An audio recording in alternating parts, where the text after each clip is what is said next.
Students, welcome to Ashramay Vidyalaya. Myself Surekha Patel, and today we'll started our new lesson, chapter number 5, Movement Toward Independence. आज़ादी की ओर की movement जो थी उसके बारे में हम लोग यहाँ पे सीखने वाले हैं. We have to see that some of the princely state had been under the rule over the king, and afterwards some of the provisions of India has been taken over by the Britishers. लेकिन जब भारत देश जब independence की ओर मतलब जो movement चलाई थी उस शॉर्ट पीरियड के अंदर क्या कौन सी मूवमेंट जो भारत देश के अंदर हुई है उसके बारे में डीपली आज हम ये लेसन के अंदर सीखेंगे. तो let's begin it. The period from 1920 to 1947 is considered as a Gandhian age. वो गांधी युग से जाना गया 1920 से लेकर 1947 तक. And the Gandhian movement of struggle for independence. Gandhian यानी गांधी जी के द्वारा चलाई गई जो मूवमेंट थी उसे गांधी मूवमेंट ऑफ स्ट्रगल से जाना गया. This second stage of national movement of India is the struggle of having a constitutional right.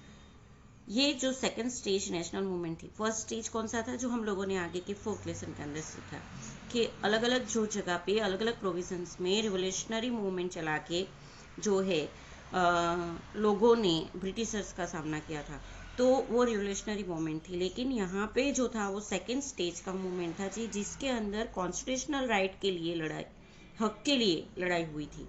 More ever it is struggle for the freedom of India too. और ये जो थी मतलब आज़ादी की ये जो मूवमेंट चली थी उसके समय के दौरान आज़ादी मिली थी, तो ये जो थी वो फ्रीडम इंडिया की फ्रीडम की भी बात थी. This struggle pass through a stream of event and there was a uniform effect of it.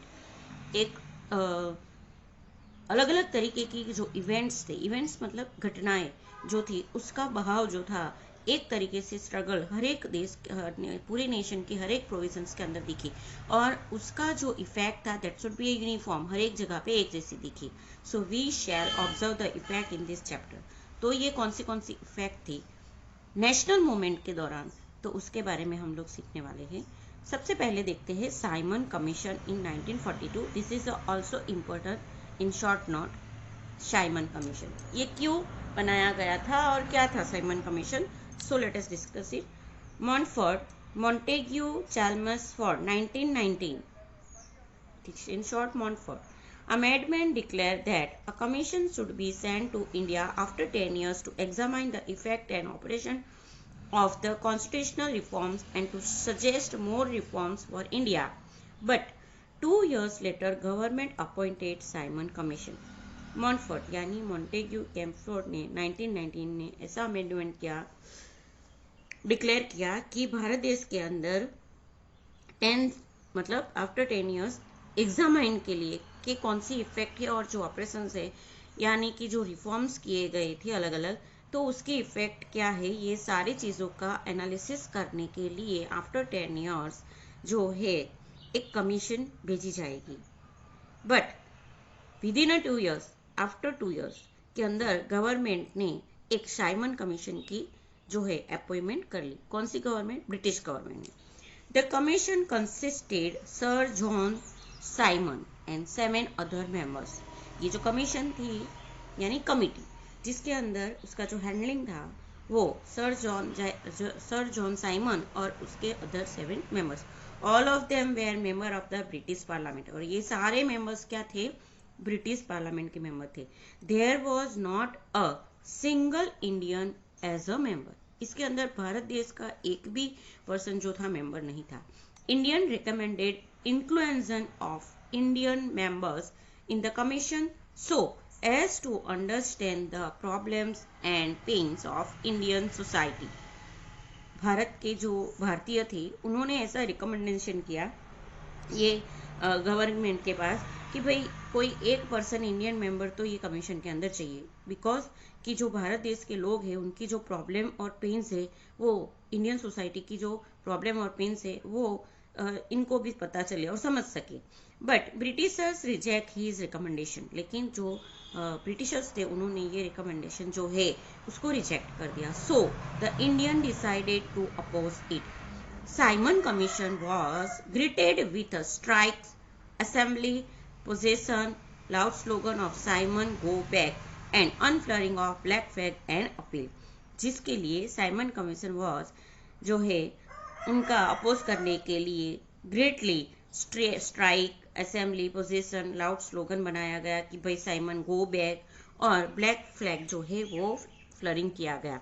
The British government suppress the movement of मर्सिलेसली।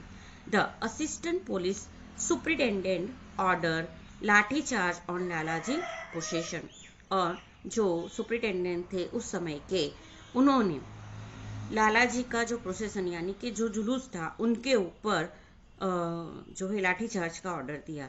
Lala Lajpat Rai was injured seriously while taking the lead of the procession in Lahore. Few months later he pass away. ये जो incident हुआ उसके अंदर लाला लजपत राय जो थे वो बहुत badly injured हुए थे, और आफ्टरवर्ड्स थोड़े समय के बाद उनका डेथ हो गया। The news of Lalaji death instigated Veer Bhagat Singh, Sukhdev and Rajguru, therefore they killed Saunders. ये जो लालाजी का डेथ हुआ उसका जो है उसके न्यूज सुन के वीर भगत सिंह, सुखदेव और राजगुरु जो है वो पूरी तरह इंस्टिगेट मतलब उनको पूरी तरह से उसका शौक लगा, और दैट इज वाई उन्होंने साउंडर्स का किल किया। ये था Simon commission. Afterwards Nehru commission की भी रचना की गई थी। तो what is Nehru commission? With the opposition of Simon commission, Hindi वजीर बुरकेनहेड presented a draft of the constitution as in Simon Commission, in which it stated that the Indian leader of all parties formulated appropriate constitution which the British government will further think upon. Opposition Simon commission का opposition के साथ में हिंदी वजीर जो थे बुरकेनहेड, उन्होंने एक constitutional draft जो है तैयार किया साइमन कमीशन के साथ, कि जिसके अंदर ये बताया गया था कि इंडियन लीडर्स जो हर एक पार्टी के इंडियन लीडर्स जो थे उनको जो भी कॉन्स्टिट्यूशनल फॉर्मुलेट किया है कॉन्स्टिट्यूशंस का, उसको ब्रिटिश गवर्नमेंट जो है फर्दर थिंक मतलब ब्रिटिश गवर्नमेंट जो है उसके ऊपर ध्यान दे। By understanding the challenges of this report, national generally assembly president drafted Nehru committee report. और ये समझ के नेशनल मतलब ये जो ड्राफ्ट था उसको समझते हुए नेशनल जनरल असेंबली प्रेसिडेंट ने नेहरू कमीशन जो है वो ड्राफ्टेड किया। This report which was given is known as a Nehru report. उस नेहरू रिपोर्ट भी कहा जाता है। State the dominion status, independent judiciary, fundamental rights and adult suffrage. ये सारी बात जो चीज़ है वो जो ड्राफ्ट था नेहरू ड्राफ्ट उसके अंदर इंक्लूड की गई थी। Dominion status, independence judiciary, fundamental rights and adult suffrage. Even actually the British government reject the recommendation made in this report. लेकिन जो ब्रिटिश गवर्नमेंट थे उन्होंने भी ये जो रिपोर्ट थी ये जो ड्राफ्ट था उसको भी रिजेक्ट कर दिया। Now demand for complete independence in 1929। During this time national assembly member Jawaharlal Nehru, Subhash Chandra Bose were active national leader. They were the propagators of completely independence. Youth of India were not happy with the dominion status.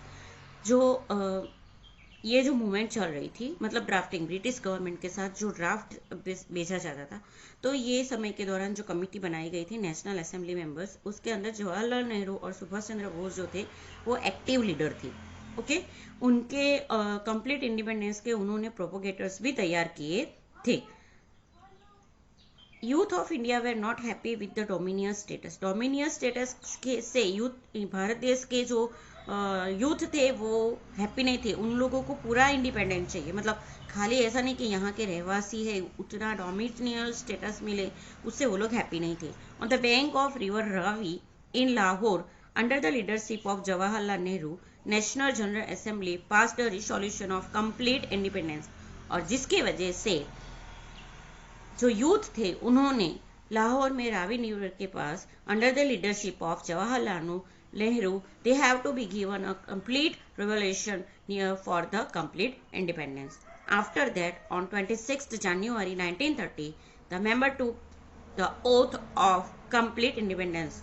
और उनके मतलब they have to be meet, only youth people have to meet there, and they have to be take a oath on 26 January 1930 for a complete independence.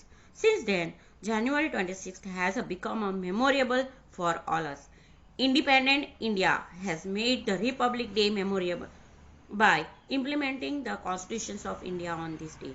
26 January we all have to be know that we get the Republic memorable on this day, on the same day, and that is why it is also known as the Constitution's Day of India.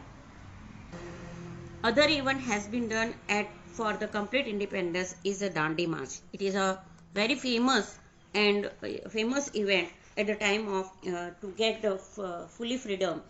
Dandi March has been done in Gujarat, and this incident has been created uniformly world spreaded about the nationalism. This is also important for your exam, most important question for your exam. Okay, Dandi Yatra from March 12 to April 6, 1930, as a part of civil disobedience movement, Gandhiji decided to go to the Dandi village by its sheer cost to break the salt law.